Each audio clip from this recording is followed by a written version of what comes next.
Hey everybody, welcome back to Walking with Jesus Daily. This is the recording for day 339.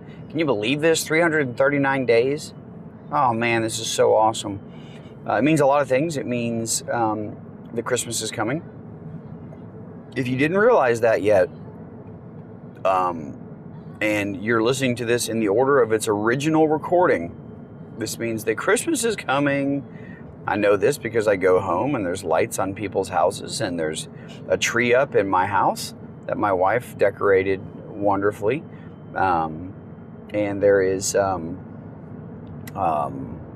movies being played on my television and music being played throughout the house. And the world is getting ready to celebrate something that they call Christmas. And it's bringing up a lot of questions, and it's bringing up a lot of conversation. And I love questions, and I love conversation. And if there's anything that I'm most thankful for Christmas, the American holiday, is that it brings about Christians about a man named Jesus, who is real and who existed. And what we're doing right now in our study is we are following along in the stories of the lives of the apostles, the very short, very abbreviated, couple sentence stories of the apostles. And we're getting a little bit of a closer look at their lives and as to why they would have been chosen by Jesus to follow him. And we have gone through a majority of them already, and we are getting towards the end of the list. We're getting towards the backside of this list, and this becomes your supporting cast. This becomes the people that you don't know as much about, the people that went out and preached the gospel, the people that went out and were martyred, the people that went out and loved people like Jesus and got the same treatment.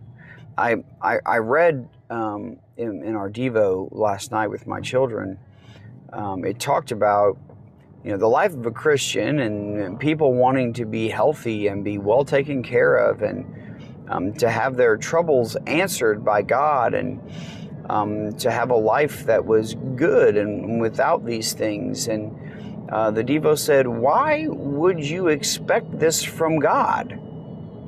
Look at what God allowed to happen to his own son, and you're supposed to want to be like him, but yet you want an easy life and you want God to fix all your problems. Is that what Jesus prayed? No. Is that the life that Jesus lived? No.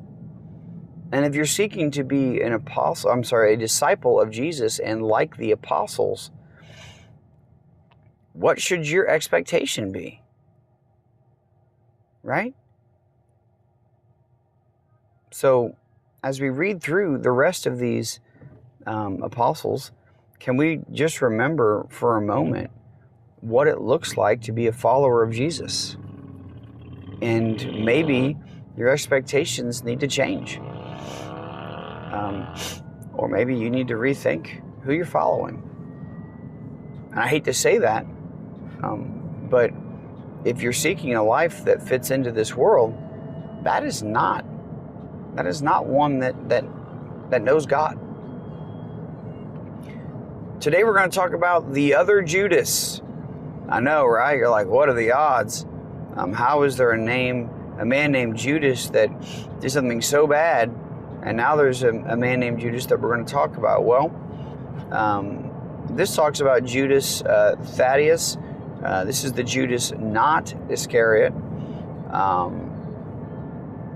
It says here that the early church father Jerome, which I don't know who this is, called Jude Trinomius, which means three names. Mark and Matthew list him by his family name, Thaddeus, while Luke refers to him as Judas, the brother of James.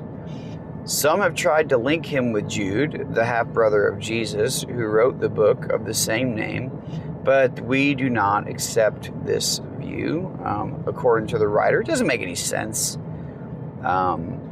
The tradition holds that those are just people stretching because they want to know. People want to know, and when they don't have answers, they make things up or they make their own assumptions. Can we just be okay with not knowing? We can know there was a man named Judas who was not Iscariot, who did not betray Jesus, but who followed Jesus.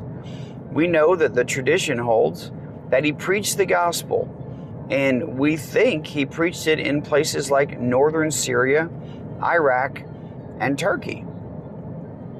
The tradition continues that he was killed with arrows in the mountainous region of northern Turkey. That's different. Now, we could go on and believe and read that he was put to death because of his belief, because of how he taught the gospel in places, and people no longer wanted to hear the gospel. We don't know. We don't know. But here's what we do know, is that he followed Jesus and Jesus picked him for some reason, right? Why did he pick him? I don't know. What was it about Judas that led Jesus to choose him? I don't know. But I do know this. In Matthew 10, 2 through 4, it says, the names of the 12 apostles are these: Simon, who is called Peter, and Andrew his brother, James, the son of Zebedee, and John, his brother, Philip and Bartholomew, or Nathanael, Thomas and Matthew, the tax collector, James, the son of Alphaeus, and Thaddeus, who we just covered, who is Judas, Judas, and then we have Simon the Canaanian, or Simon the Zealot, and Judas Iscariot, who betrayed him. There are two more to talk about or discuss yet that we will get to. But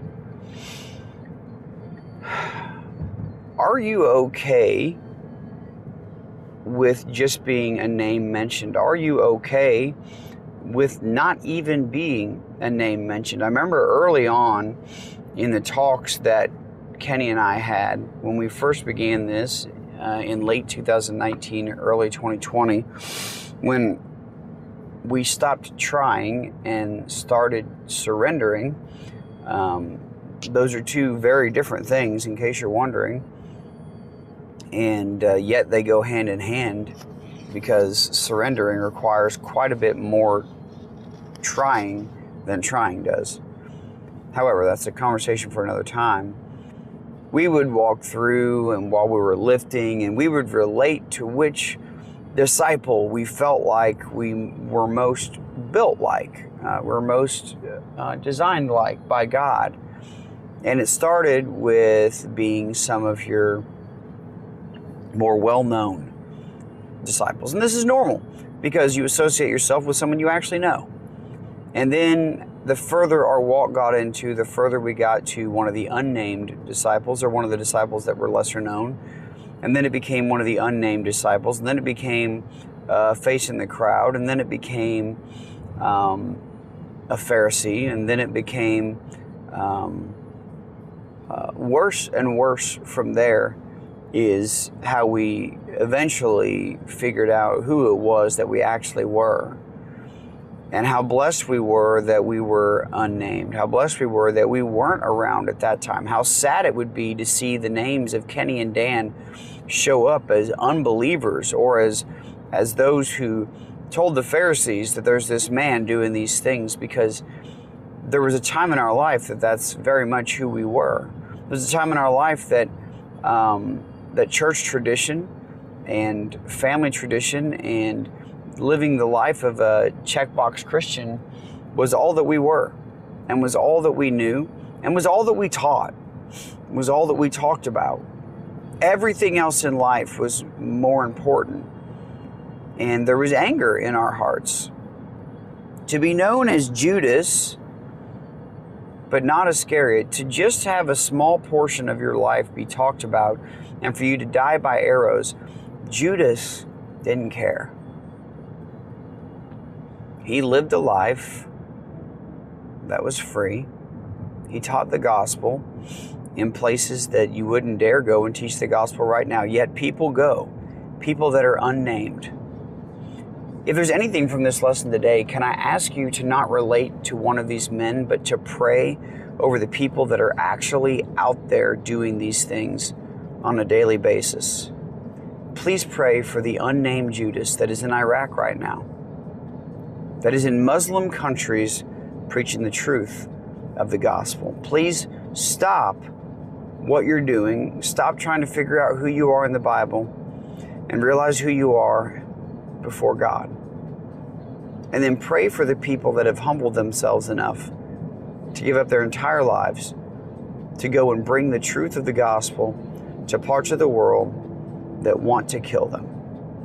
I love you guys. Talk to you tomorrow.